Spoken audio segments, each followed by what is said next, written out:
what is this moksha? What is this mukti? That why isn't it against life, rebirth, everything? Isn't it that we are glorifying death far too much, and ultimate death in Kashi, which is mukti, it means we are against life? We think that being reborn is a curse? These are the questions which I wanted to ask you. Did you enjoy your school? Yes, I Your did. schooling, you enjoyed it? Yes. But were you very eager to go to college? So when you passed out of your Yes, I think so. 10th or 12th standard, Yeah. suppose we admitted you again to kindergarten Yeah. because you enjoyed it so much, would you like it? Or would you like to go to college? I simply did not think that time. It's just that natural thing that you go into next. You go to the next stage, isn't it? So if you've seen enough of this life, you want to go to the next stage, you don't want to do the same thing again. What's wrong with that? Yeah, but what one says when one says about moksha, what I have heard, maybe it's a half-baked knowledge, but the fact is that you will want not to be understand? reborn again. Yes. You will. So being why is See, such you an don't want to effort? go back to kindergarten again, what's wrong with that? No, but you're saying that you don't want to go there, go anywhere after that. No, that's not You it. don't want to be born in any form.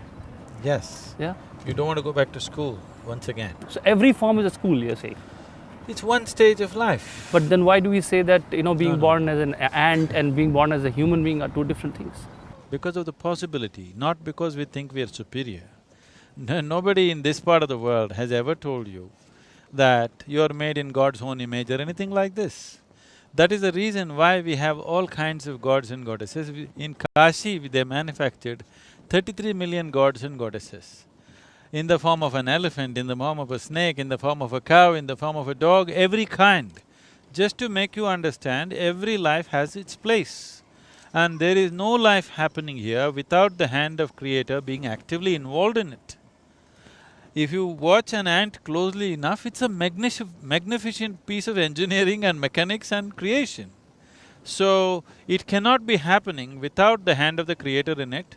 That is the reason why in this culture, we told you, if you look at a tree, you bow down, you look at a rock, you bow down, you look at a cow, you bow down, you look at God, you do the same thing, you look at a man, woman or child, you do the same thing.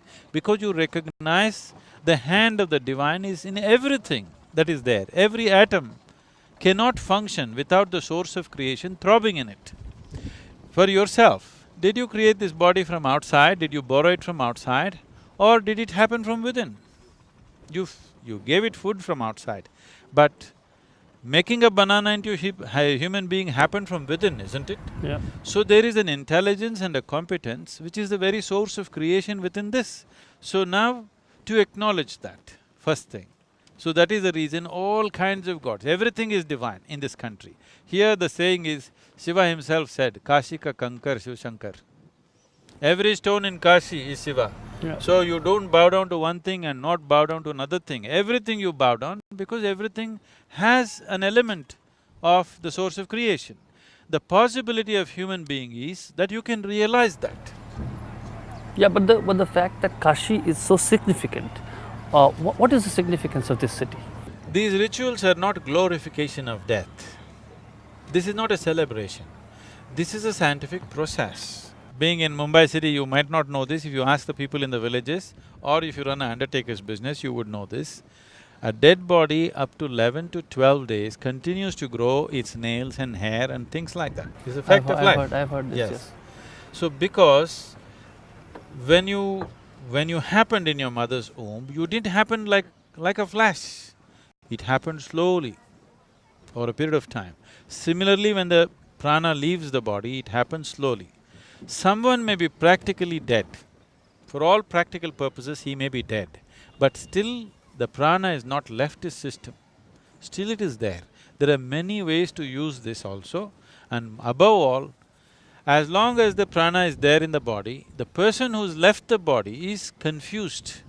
See, from outside observers, we think he's dead. As far as he is concerned, he slipped out of the body. When I say slipping out of the body, let's set up a proper perspective for this. When you were born, your body was only this much. Now it became this much. How? You gathered it from outside, isn't it? This is just a piece of the planet. From the food that you ate, you gathered it.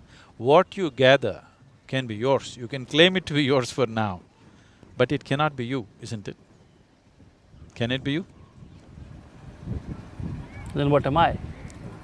Don't jump now Whatever you gather, it can be yours at the most, it cannot be you, isn't it? Yeah.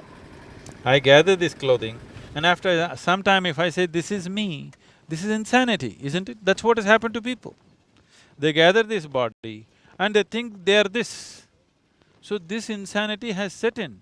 Because the majority is with you and we are following democratic systems, whatever the majority says is right.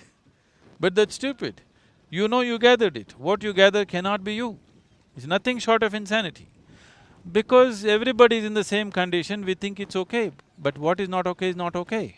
So the basis of all human suffering and confusion and lack of understanding of life has come from this one point, that you don't understand that you are mortal every moment of your life. So the purpose of making a public display of cremations here is for you to know that you are mortal. And you realize you're mortal. When your time is up, you come to Kashi, preparing yourself to die. So, this mortality is the only thing which fires you to think of what's beyond.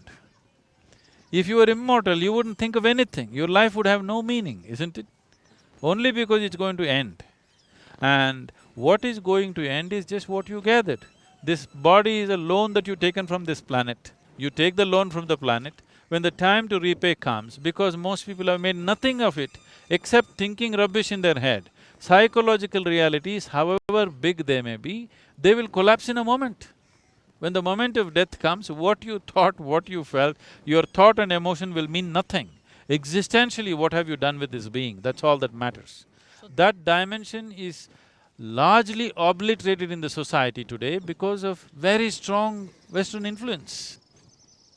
What is exactly death? Is the decaying of body or the dying of body is death? On one hand, my body is dying, and my thoughts, my ideas are becoming something which the world suppose embraces, and they live without me. So is it, would you call it death? What would you define death as? Have you ever died?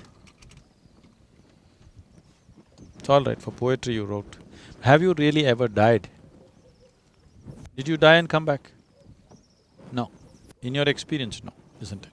Did you ever see somebody who died and came back? I haven't seen anyone. Have you ever seen a dead man? I don't think so. So you have not seen one, you have not met one, nor have you experienced. So where did you get this idea that you will die? It is learned thought. That's what. It is a fiction of the ignorant, created by the ignorant. There's no such thing as death. There's just life, life and life, moving from one dimension to another. So only when people are ignorant and their vision of life and their perception of life is very limited to physical nature of the existence, then they will think of life and death. Otherwise, there's just life and life. Wonderful, wonderful. So you are saying death does not exist? Don't believe me what I say, I am only asking you, let us remove… No, I understand what you're Let saying. us remove what's not true. Let us not talk about No, truth. but if you forget philosophy and you see what you see, is that there was a person whom you could touch and feel? No, That person. there was a body that you could touch and feel. Many times desperately you tried to touch the being, but you never did. At the most you touch their body, you touch their thoughts, you touch their emotions, you try to touch them, but you never did. But you feel their absence when they are not there. Because a body is missing, a mind is missing, the chatter is missing, emotions are missing. That's what you're missing, you're not missing the being at all.